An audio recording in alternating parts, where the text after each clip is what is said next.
Part 21. They have no choice not to like her, La. Confident na sagot ni Chino habang nakangiti. Honestly, La, I don't accept any kind of disapproval from other people anymore. The most important thing to me now is your granddaughter, not what other people would say. Muling ngumiti si Chino sa lola ko bago niya ako sulyapan ng tingin. Tumanggaw-tango naman si Lola habang nakangiting nakatingin sa lalaking nasa tabi ko. Ako man ay napangiti rin dahil sa lakas ng loob niya na sabihin iyon. Well, kailan pa ba nag-falter iyon? Kanina, noong ako pa lang ang kaharap niya. Sa akin lang yata niya ipinapakita ang kahinaan niya, subalit kapag iba na ang kaharap niya, lumalakas na ang loob niya at nasasabi na niya ang mga gusto niyang sabihin. Nagpatuloy lang sa pag-uusap si Chino at Lola habang ako naman ay nilibang si Dom Inc. na inip na talaga. Ipinagamit ko pa ang phone ko sa kanya para lang maibsan ang inip niya kahit panandalian lang. Dapat yata ay ipinadala namin yung iPad niya. Ayla, gagabihin daw sina tita, pahayag ni Doreen nang makabalik dito sa sala. May panghihinayang pa ang tinig nito at guilt. Mahihintay niyo raw ba? Sinulyapan niya ng tingin si Chino. Sure, walang pag-aalinlangang sagot ni Chino. We can wait for them. Ngumiti pa ito. Narinig ko ang mahinang buntong hininga ng batang kasama namin kaya napatingin ako sa kanya. Nahaluan na ng disappointment yung inip lang kanina. Bumalik na lang tayo sa susunod. Chino, wika ko sa kaginalaw ang ulo para malman niyang kasama namin ang bunso namin. Oh, usual nito na mukhang napagtanto ang ibig kong sabihin. Babalik na lang po kami sa susunod, La, paalam ko kay Lola saka siya niyakap at hinalikan sa pisngi. Nagpaalam na rin ang dalawa sa kanila. Yamakap rin ako sa kapatid ko nang ihatid niya kami sa labas. I'll tell Dad you dropped by, ani Doreen.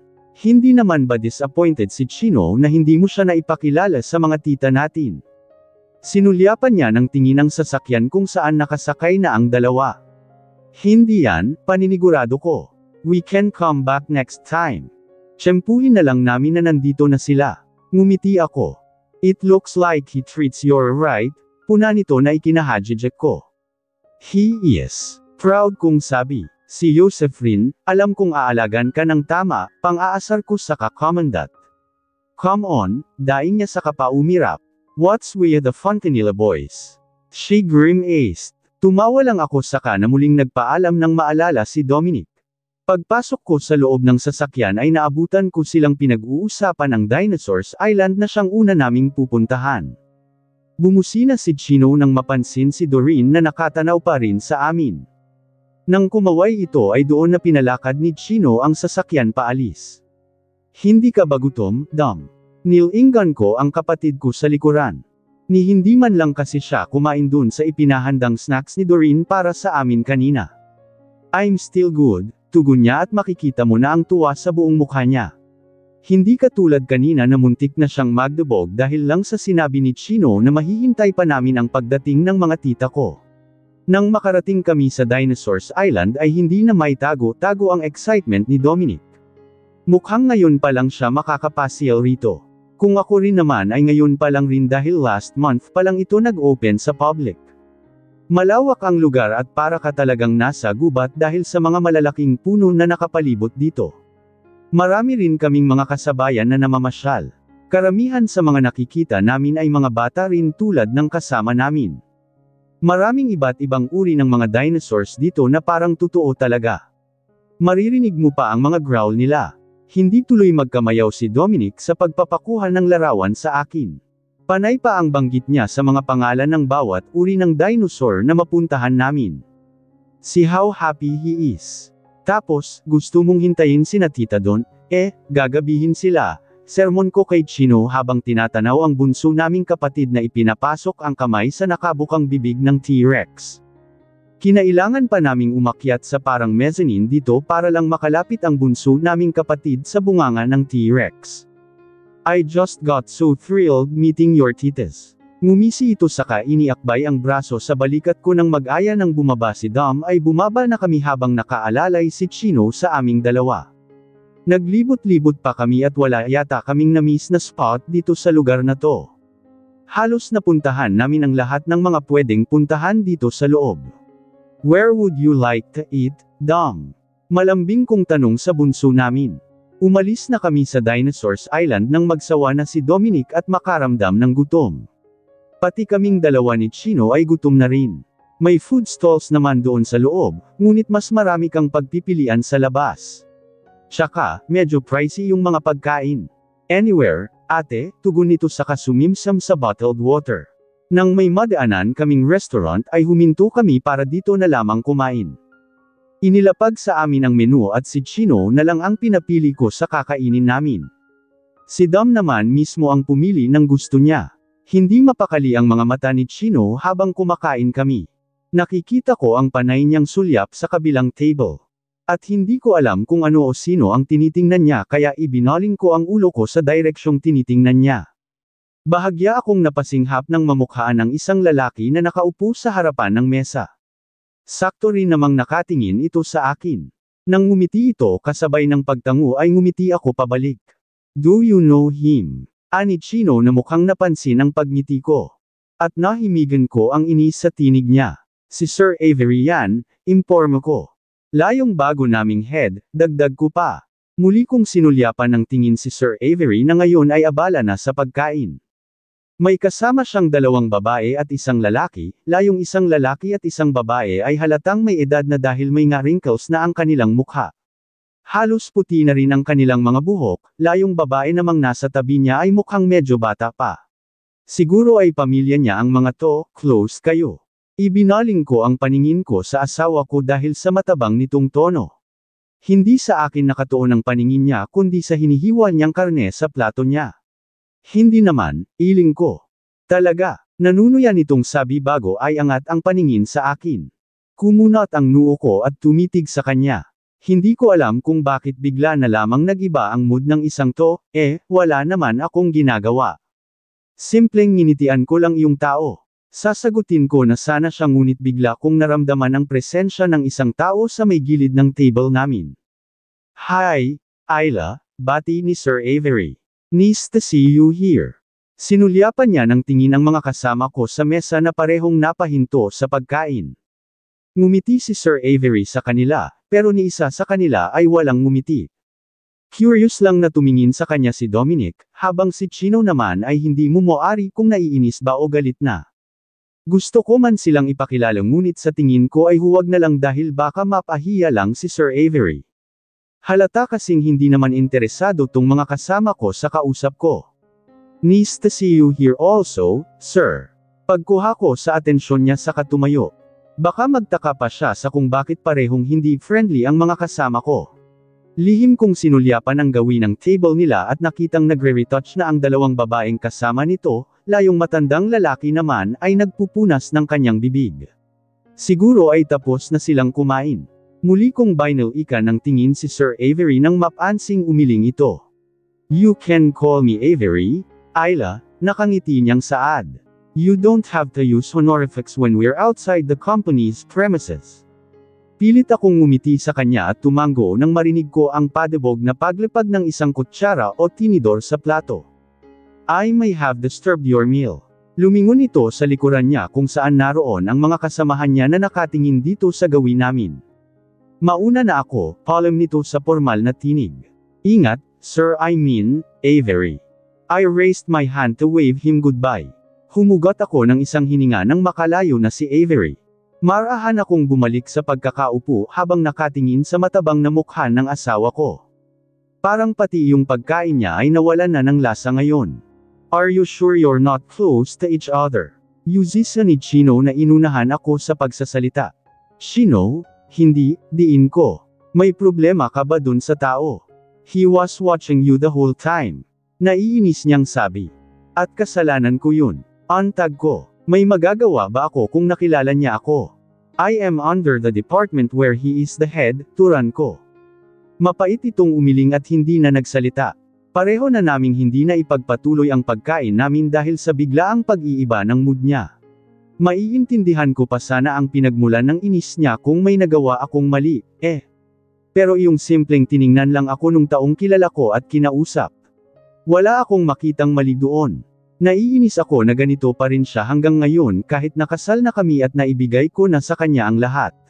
Pakiramdam ko tuloy ay wala siyang tiwala sa akin. Wala kaming imika ni Chino habang hinihintay na matapos kumain si Dom, siya na lang iyong nakapagpatuloy sa pagkain niya dahil pareho na kaming nawalan ng gana ng kuya niya. At siguro ay napansin iyon ni Dominic dahil pasulyap-sulyap siya ng tingin sa amin. Nang matapos itong kumain ay nag-bill out na si Chino saka na kami umalis sa resto. Napapaisip ako kung kakausapin ko ba siya o hindi. Baka kasi hindi na naman kami magkaintindihan, at ayoko nang marinig ni Dom kung sakali mang matuloy itong inis niya sa away naming dalawa. Where to go next, Dom?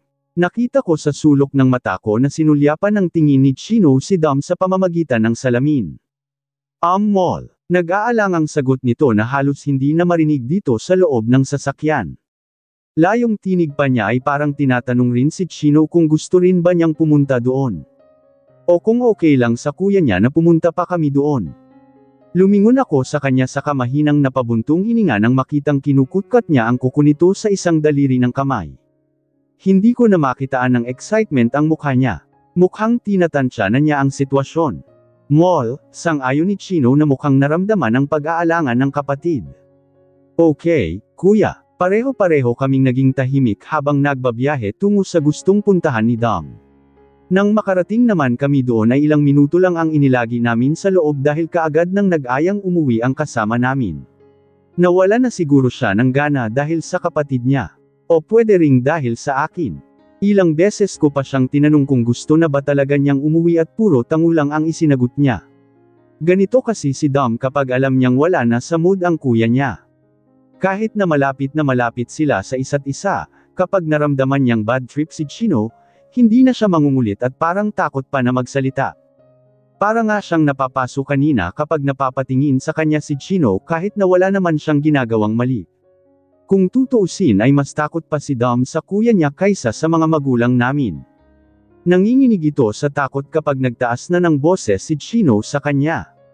Nag-enjoy ka naman, Dom. Pagbasag ko sa nakakabinging katahimikan dito sa loob ng sasakyan. Marahan lang itong tumango at tipid ng umiti. Sinulyapan pa niya ng tingin ang kuya niya sa rearview mirror.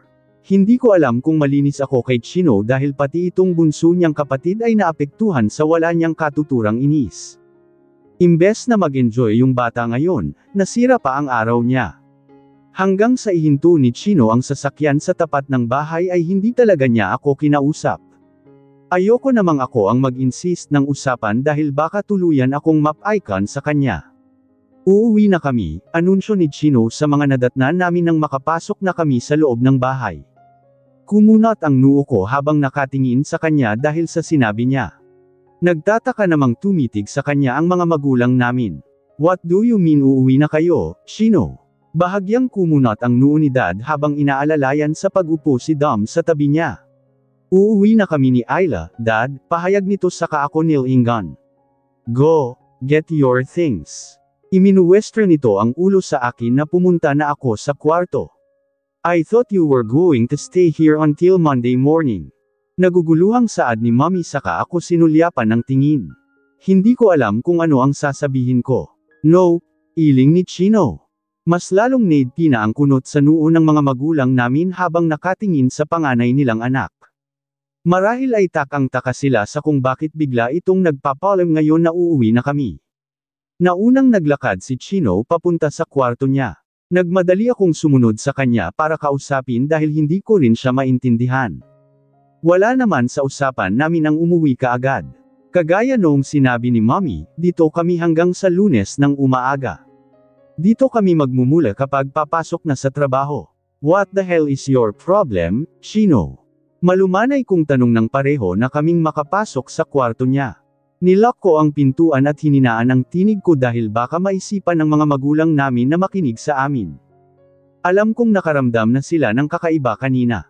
Wala, tugon nito habang nakatayo sa tapat ng computer table. Inilalagay nito ang laptop niya sa loob ng bag nito.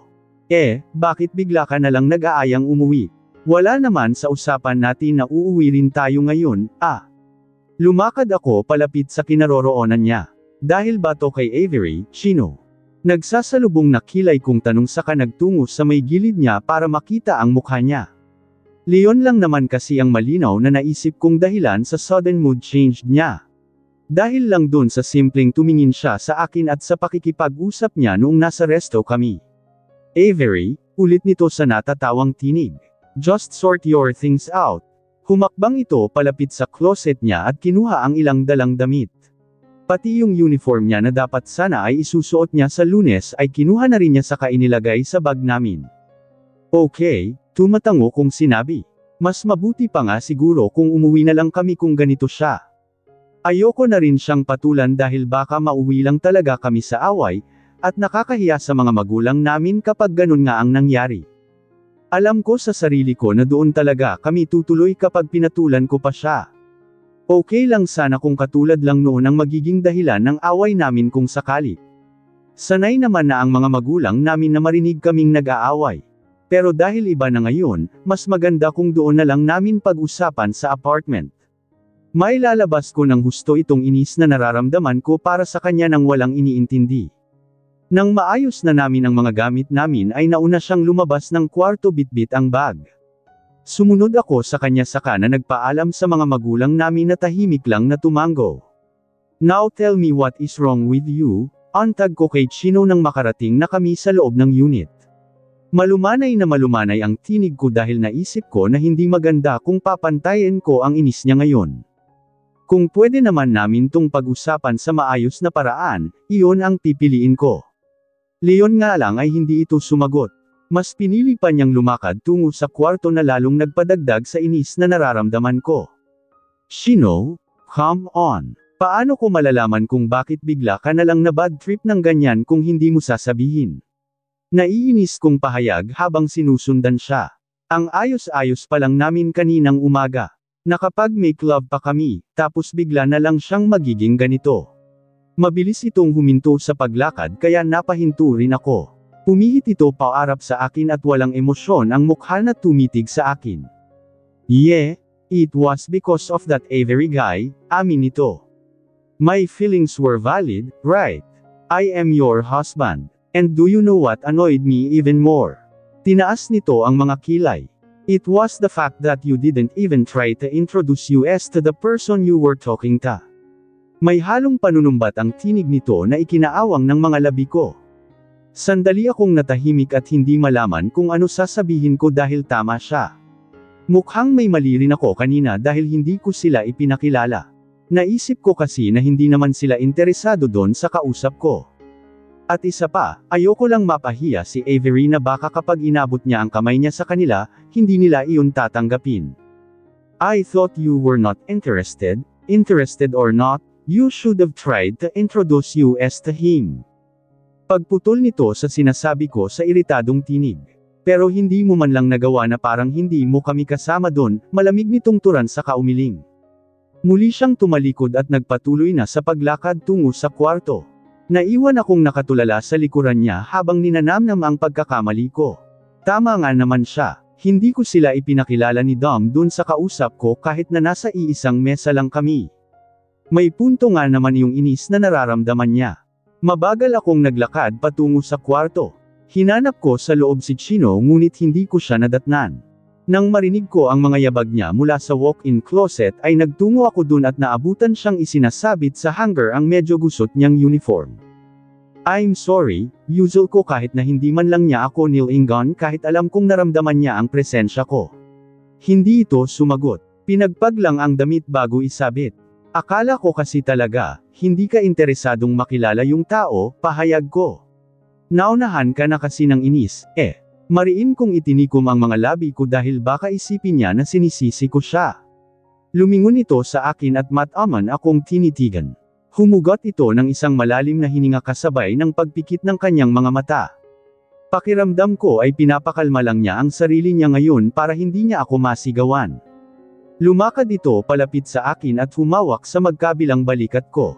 Bahagya akong tumangala sa mukha niya. Diretso naman itong tumitig sa mga mata ko na sinalubong ko, ngunit pakiramdam ko ay bigla akong nawala sa realidad. Baby, I may have looked uninterested to the people you're talking to, but the truth is, I am, aniya sa malumanay na tinig. I'm interested, not in the way I want to know their names.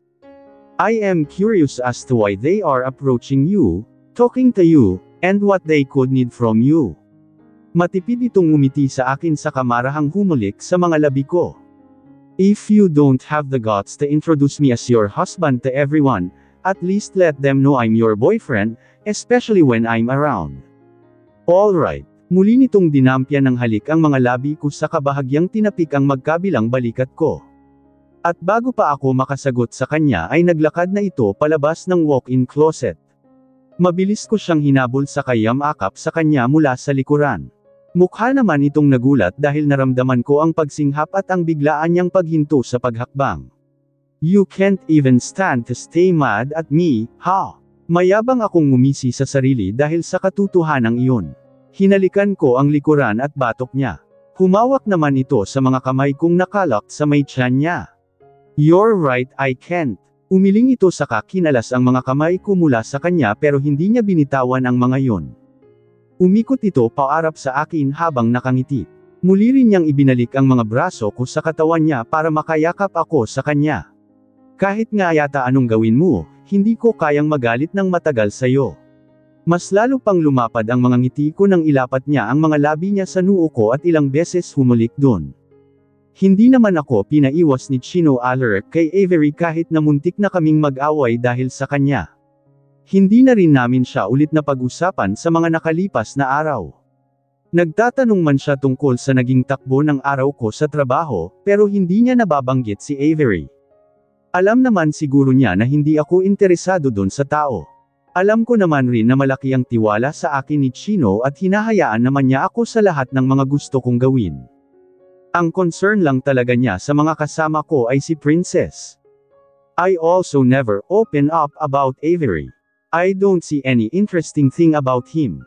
We only deal casually with each other inside the office. We don't even talk. Or if we ever talk about anything, it's about my duty as a payroll processor. Hindi rin naman siya nagtanong sa akin kung sino yung mga kasama ko noong nagkita kami sa doon sa restaurant nang pumasok ako sa trabaho. Simpleng in-approach lang talaga siguro niya ako dahil katrabaho niya ako. Not that I want him to have any other reason aside from that, though. Ang lakas pa rin ng ulan. Rinig kong reklamo ng isang kakapasok lang na tinig. Sinulyapan ko ang gawin niya at nakita si Ate Remy sa may doorway habang pinupunasan ang salamin niya sa mata na mukhang nabasa.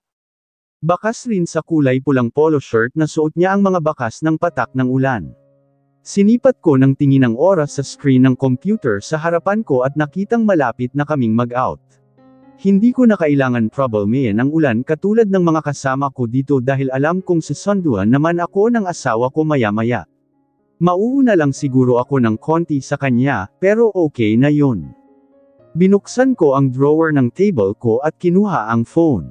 Wala naman si Sir Avery dito sa office dahil may meeting sila ngayon kaya malakas ang loob ko na gumamit ng phone. Napapadalas yung meeting niya, kasama ang mga head ng iba't ibang department sa kadahilanang hindi namin alam. Pero sa tingin namin ay mayroong kinakaharap na crisis tong company dahil bigla na lamang nag-stop hiring, at ang malala pa doon ay biglaan ang pagbabawas nila ng mga empleyado.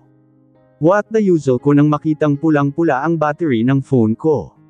Madali kong kinalkaw sa loob ng bag ang phone charger ngunit wala akong nakita. Sinubukan ko rin yung hanapin sa table at sa loob ng drawer ngunit wala akong nahanap. Mahina akong napamura sa sarili nang maisip na baka nakalimutan ko sa bahay. Tumayo ako at nilapitan ang mga kasamahan ko para humiram saglit ng charger dahil nasa 3% na lamang ang battery life ng phone ko. Hindi ko napansin na malapit na pala itong mamatay. Ba't kasi nawili ako sa panunood kaninang break time? At bakit hindi ko na-i-off ang data? Kinain tuloy ang battery. Type-C ang charger ko, Ipinakita ni Eloisa ang charger nito. Nagtanong pa ako sa iba kung may kapareho ba ako ng charger sa kanila, pero wala. Kahit si Princess na ayokong pagtanungan ay natanong ko, ngunit hindi rin kami magkapareho ng charger. Dapat talaga ay bumili ako ng extrang charger, layong isa para dito sa office, at yung isa naman ay sa bahay. Try mo kay Sir Avery, suggest ni Ate Remy. Pareho yata kayo. Pagbalik niya, ate, ngumiti ako saka na bumalik sa table ko.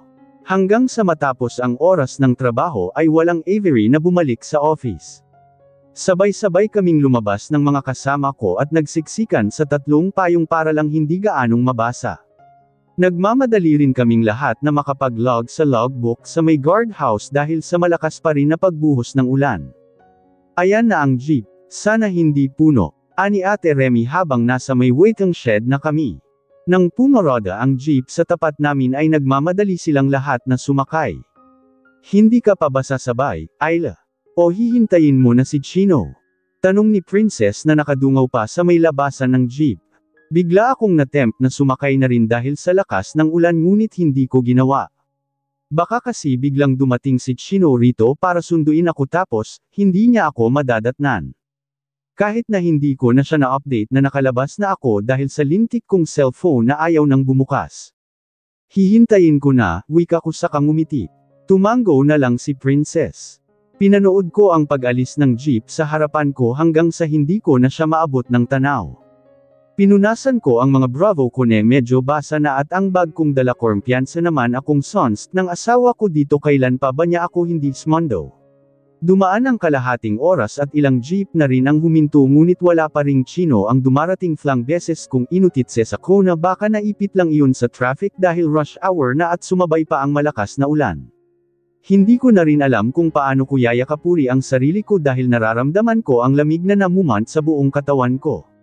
Basang-basa na rin ang mga sapatos na suot ko, pati ang mga medyas huwag na lang sanang magkaroon ng ami ang mga lumipas pa ang ilang sandali na nahaluan na ng inislaying inip na nararamdaman ko. Ni hindi ko man lang magawang umupo dahil botherin ang upuan nitong shed. At kung kailan ako nakapagdesisyon na mag-commute na lamang ay doon pa talaga walang dumaan na jeep na paigtad ako nang may bumusinang sasakyan at agad na napalingon doon. Nakita ko ang puting sedan ni Avery na huminto sa mismong tapat ng shed kung nasaan ako. Mabilis na bumaba ang bintana ng passenger seat. Hindi ka pa nakakauwi? Halos pasigan itong tanong sa may pag-aalalang tinig hindi ba obvious, sir? Gusto ko sanang sabihin dahil sa inis na nararamdaman ko ngunit hindi ko ginawa. Hindi naman tamang sanjitan ko dahil lang sa wala pa ang asawa ko hanggang sa mga sandaling ito. Wala pa po ang boyfriend ko, sigaw ko pabalik para marinig niya. Tipid na tipid ko rin siyang nginitian at itinago ang iritasyon na nararamdaman ko. Nakita kong inangat niya ang kanyang sarili mula sa upuan saka may inabot sa bandang pintuan ng passenger seat. Kumunat ang noo ko nang bumukas ang pintuan. Hop in, Ayla. Kahatid na lang kita. Tawagan mo na lang ang boyfriend mo para hindi na siya mag-alala. At dahil sa kagustuhan ko nang makaalis dito para makauwi na mabilis kong tinakbo ang direksyon ng pintuang nakabukas saka na pumasok sa loob kasabay ng pagsarado ko sa pinte. Kaagad namang pinindot ni Avery ang window button para marsarado ang bintana sa tabi ko. Pinunasan ko ang noo ko gamit ang palad para matanggal tubig ulan na nakuha ko dahil sa pagtakbo. Ah, thank you, wika ko nang makitang inaabutan ako ng panyo ni Avery. Kahit na may pag-aatubili ay kinuha ko pa rin. Napansin niya siguro na basa ako, at ayaw niyang mabasa ko itong upuan ng sasakyan niya. Pinunasan ko ang buong mukha ko gamit ang panyo na bigay niya. Halos pumikit pa ako ng malanghap ang mabangong amoy nito. Pati ang magkabila kong braso ay pinunasan ko na rin. Do you want me to turn off the aircon? Tanong pa nito kaya nilingan ko siya. Huwag na, sir. Hindi, it's Avery, pagtatama nito sa akin. Hindi naman ako nilalamig, Avery, pagtutuloy ko sa sinasabi ko na pinutol niya. Ngumiti ako saka na ipinagpatuloy ang pagpupunas sa mga braso ko. Pati ang buhok at bag ko ay pinunasan ko na rin. How long have you been waiting there? Yuzise niya. Nagkibit ako ng balikat dahil ayoko nang alalahanin pa. Basta, nainip ako at nainas sa paghihintay kay Chino. Ay, Sir Avery pala. May charger ka ba? Nagmamadali kong kinalkal sa bag ang cellphone ko dahil naisip ko ang asawa ko. Kahit naman nainas ako at nainip sa paghihintay sa kanya, ayoko namang pumunta pa siya dun kung sakali. I do have here, may tinuro ito malapit sa gear. Do we have the same phone? Ipinakita ko sa kanya ang phone ko na alam kong kapareho ng sa kanya.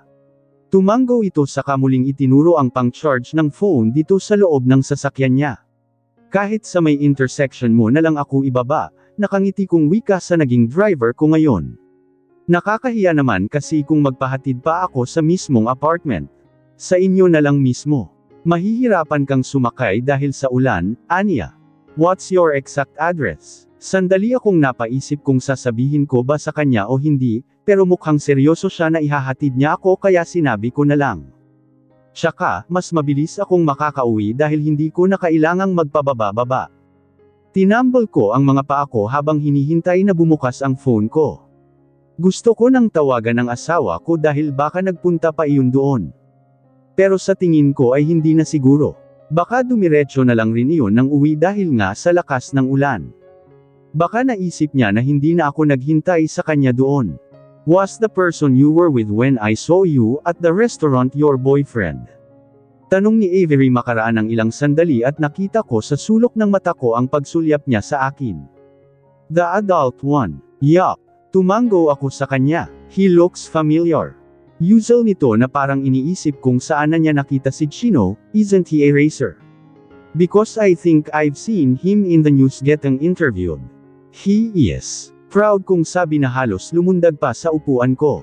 Mahinang natawa si Avery dahil sa naging bulalas ko.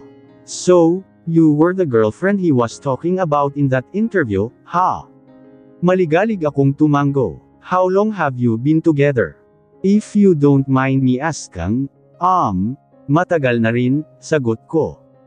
At parang gusto ko tuloy ay kwento sa kanya ang mga pinagdaanan naming dalawa ni Chino ngunit pinigilan ko ang sarili ko. Nakita ko ang pagbuka ng bibig niya at mukhang may sasabihin ngunit hindi natuloy nang pumailan lang sa loob ng sasakyan ang isang tunog ng cellphone. Mabilis kong tiningnan ang phone ko na naka-charge kahit alam kong hindi naman iyon akin. Na-disappoint ako dahil hanggang ngayon ay hindi pa rin ito bumubukas. Masyado yatang na-drain ang battery dahil hindi ko kaagad na nai-charger. Mom, I'm driving. Tumingin ako sa lalaking nakaupo sa may driver's seat. Hawak nito ang phone sa isa niyang kamay at nakatutok iyon sa kanyang tenga. Itinuon ko ang paningin ko kalsada dahil hindi naman ako interesado sa usapan nila. Panay rin ang sulyap ko sa mga nakakasalubong naming mga sasakyan dahil baka makita ko ang sasakyan ng asawa ko. What? Mahina ngunit parang nagulat na sinabi si Avery. At kahit ayokong ibaling ang ulo ko sa kanya ay hindi ko napigilan. Chap kitang-kita ko ang labis na pag-aalala sa mukha nito kaya hindi ko rin naiwas ang kabahan para sa kanya at kung ano man ang sinabi ng kausap niya sa kabilang linya. I'm on way, Mom. I'm on my way. Nagmamadali nitong sabi saka na inihagis ang phone sa may dashboard. Mukhang may emergency pa yata ito ngayon. Are you okay? Is everything okay? Concern kong tanong dahil nababakas ko sa hitsura niya ang magkahalong takot at pag-aalala. My sister is in the hospital, kwento nito. Okay lang ba na dumaan muna ako doon? Lumingon ito sa akin sa katipid ng ngumiti. Bahagyang kumunat ang noo ko sa pagtataka sa kung bakit parang humihingi siya ng permiso sa akin. Sure, sagot ko. You can drop me at the intersection. No, umiling ito. We won't reach the intersection, Ayla. This is not the route to the hospital. We have to turn at the turning point. Oh okay, mabagal kong sabi. You can drop me here. Dito na lang ako maghihintay ng masasakyan. Tumingin ako sa labas ng bintana at halos wala akong makita dahil malakas pa rin ang buhos ng ulan. At bukod pa dun, madilim na ang paligid na parang gabing-gabi na talaga kahit hindi pa naman. Halos bukas na nga ang headlight ng mga nakakasalubong naming mga sasakyan. Pati na rin pala itong sasakyan niya ay bukas na ang mga headlight. Ayaw mo muna akong samahan. May halong pakiusap ang tono ng boses nito kaya ibinalik ko ang atensyon ko sa kanya. I'm sorry, I just have an emergency. Hey, you don't have to say sorry. Sito ko, sige, sasamahan na muna kita. Tipid itong ngumiti sa akin na tinanguan ko na lang. Hindi ko alam kung tama ba na pumayag ako ngunit ayoko namang maging bastos. May emergency yung tao, at mukhang kailangan niya ng makakasama. Hindi ko alam kung gaano kalala yung emergency, but still, emergency pa rin. Gusto ko mang mag-usisa sa kanya tungkol dun pero pinanatili ko na lamang na sarado ang bibig ko. Nang may makita siya na pwedeng likuan, ay doon na niya iniliko ang sasakyan. Panay ang sulyap ko sa kanya para suriin ang hitsura niya. Nandoon pa rin yung pag-aalala sa mukha nito at iyong paghahangad na kaagad makarating sa hospital kung nasaan iyong kapatid niya. Medyo kinakabahan ako dahil bumibils ang takbo niya sa kasagsagan ng ulan. Baka mamaya ay maaksidente pa kami. Pagdating namin sa hospital ay kaagad siyang bumaba ng sasakyan. Hindi naman ako kumilos kahit na gusto ko ring bumaba para samahan siya sa loob. Pero nang makita ko siyang halos takbuhin na ang pintuan sa may tabi ko, binuksan ko na agad yun saka bumaba. Hindi ko na siya hinintay na siya pa ang magbukas. Wala nang tanong-tanong na sumunod ako sa kanya papasok sa loob ng hospital matapos niyang patunugan ang sasakyan. Hintayin na lang kita dito, wika ko nang makita ang mga upuan sa waiting area ng hospital. Okay, may pagmamadali niyang sabi saka na tinungo ang nurse station, habang nakaupo sa isa sa mga gang chair ay hindi ako mapakali lalo na noong makita ko ang oras sa wall clock. Kinabahan ako dahil baka nag-aalala na sa akin ang asawa ko sa mga sandaling ito. O baka hindi lang pag-aalala ang mayroon yun ngayon para sa akin. Bigla kong naisip ang phone ko na naiwan doon sa loob ng sasakyan. Baka bukas na yun sa mga sandaling ito. At baka tumatawag na si Chino.